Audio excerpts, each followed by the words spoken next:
Ok, bonjour tout le monde et bienvenue sur Viking Studio. Aujourd'hui on part sur une nouvelle vidéo. Et aujourd'hui on va faire un petit débrief du dernier Grand Prix de F1. Alors attendez, je charge le classement. Hop là. Parce que j'ai envie de le faire. Hop là. Alors, on va débrief pilote par pilote. Donc course plutôt sympathique.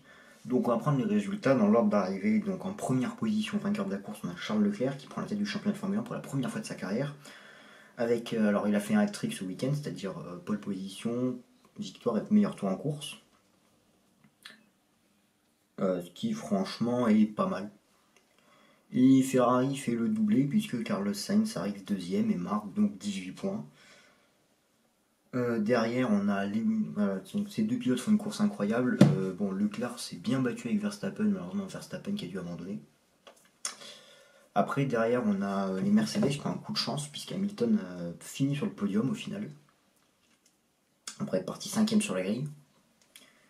Et en vrai c'est un coup de chance puisque quand même Magnussen sur sa Haas titille les Mercedes. Et George Russell pareil qui finit juste derrière. Voilà, Mercedes a beaucoup de chance que les deux Red Bull soient contraintes à l'abandon. Après voilà en P5 on a l'exploit de cette course. Kevin Magnussen, 5ème. Après être parti 7ème. Donc il fait une course très solide, il fait un week-end très solide. Le mec, il arrive en cours de route, c'est-à-dire que la voiture elle est déjà finie quand il arrive. C'est-à-dire qu'il a quasiment participé au développement. Il fait des temps, il fait des chronos de fou aux essais hivernaux. Il fait une qualif très propre. Il finit 5ème de la course. Franchement, K-Mag, moi je dis, cette saison il est solide. A, c'est 3ème au constructeur. Avec seulement Magnussen qui a marqué des points. Et avec 10 points, il a marqué plus de points que As sur les 2 dernières saisons. C'est vous dire à quel point As est parti pour être solide. D'ailleurs, les moteurs Ferrari ont l'air très solides. Puisque juste derrière, on a Valtteri Bottas sur son Alfa Romeo. Valtteri, au départ, c'était pas bon. Mais il est bien remonté. Mine de rien. Bon, après, voilà, il arrive 6ème après être parti 6ème. En 7ème position, Esteban Ocon. Rien à dire. Tsunoda en 8ème, rien à dire aussi. Alonso en 9ème, j'ai rien à dire. Guan Yu Zhou en 10ème. Franchement, pour sa première course en tant que rookie, il marque des points pour la première fois de sa carrière, c'est plutôt cool. Mick Schumacher, P11, un peu dommage. Honnêtement, je pense que la strat des pneus chez As pour Mick Schumacher n'a pas fonctionné. Il aurait dû changer de pneus pendant la safety car.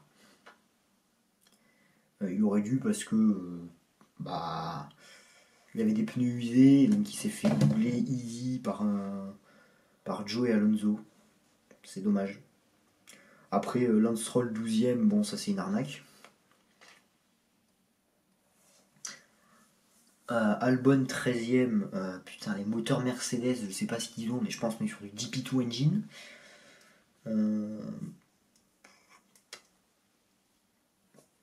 Ricciardo, ah putain, Ricciardo ça a fait mal, hein, les supporters de McLaren. On n'est pas avec vous les gars là. 14ème, comment dire, il s'est fait sortir en Q1, mais après Ricciardo, je pense qu'il y a des chances que il se soit pris, il a encore le contre-coup du Covid, tu vois. Lando Norris 15ème, bon il s'est fait doubler par Ricciardo à la fin parce que Norris dominait Ricciardo, c'est-à-dire qu'il a fait une bien meilleure qualif. McLaren a fait une strat éclatée sur les pneus aussi. Latifi 16ème, bon.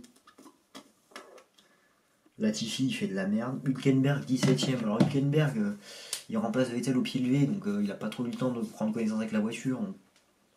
Ça se discute. Puis après voilà, bon les 3 derniers c'est abandon. Sergio Pérez 18ème, bon, malheureusement son ligne d'essence lâche et il part en tête à queue. Putain, c'est 3 moteurs Red Bull dans les derniers, c'est dommage.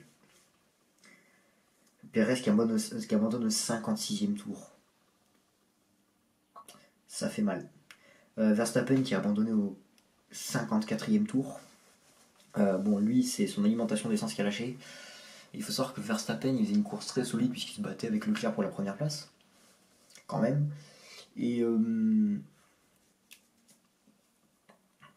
Et en fait, le truc, c'est que donc juste avant le safety car, 40e tour par là, il rentre au stand, il change de pneu. Il a un problème dans la direction, mais il arrive quand même à tenir un rythme très soutenu, donc je pense qu'il bluffait plus ou moins sur le problème dans la direction. Ou alors c'est que c'est un extraterrestre. Par contre, dommage. Honnêtement, dommage que peu de temps après le restart, son moteur le lâche. Surtout que ça fout les boules concernant les quotas moteur. Après, Gasly qui abandonne, sa voiture prend feu.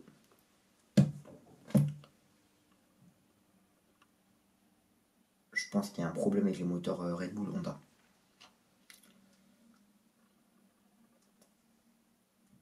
Donc du coup, c'est Leclerc qui prend la tête du championnat. Et Ferrari prend la tête du championnat. On a 6 écuries qui sont rentrées dans les points. À savoir Ferrari, Mercedes, As, Alfa Romeo, Alpine et AlphaTauri. Donc du coup, ça fait la 10e fois que Charles Leclerc est en pole position. Ça fait sa 3e victoire, sa première depuis 2019. Son premier hat-trick, donc pole position, plus record du tour en course, plus victoire. 239e victoire pour Ferrari en tant que constructeur, 240e victoire pour Ferrari en tant que motoriste, 85e doublé pour Ferrari et le premier depuis le Grand Prix de Singapour en 2019 où Vettel avait gagné devant Leclerc, puisqu'on le rappelle que Vettel est l'un des meilleurs pilotes à Singapour.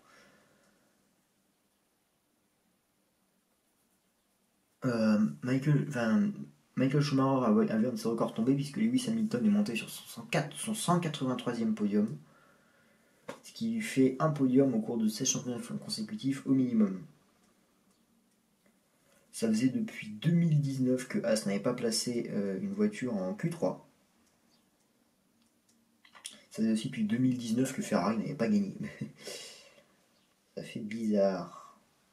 Et ça faisait depuis le Grand Prix de l'Eiffel que As n'avait pas marqué de point. Le pilote du jour, bien entendu, Charles Leclerc. Même si j'aurais bien vu Kevin Magnussen, pilote du jour. Franchement, il a fait une performance solide. Après, on est peut-être un petit peu influencé par le fait qu'il pilotait une As qui a la réputation de base d'être une charrette.